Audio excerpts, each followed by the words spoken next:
Il était 23 heures la nuit dernière quand 6 individus armés de machettes et de pistolets avaient fait irruption dans le siège de la maison éditrice de 2 journaux proches de l'opposition.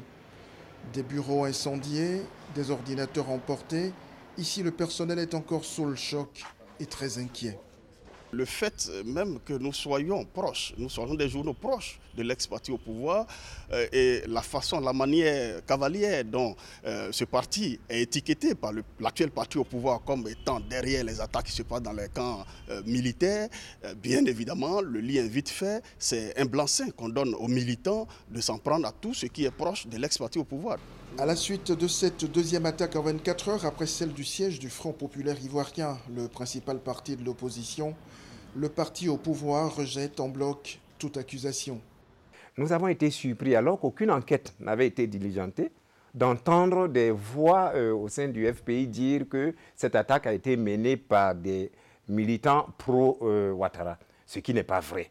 Et une fois de plus, je voudrais que nos frères du FPI arrêtent d'actiser la haine et surtout arrêtent ce type de comportement qui nous a amenés dans la guerre que nous avons connue. Pour l'Union nationale des journalistes de Côte d'Ivoire, cette attaque fragilise un peu plus la situation de ces journaux qui ont déjà du mal à exister. Quand on casse les sièges des journaux qui ont déjà des difficultés pour joindre les deux bouts, on empêche ces journaux-là à appliquer la convention collective.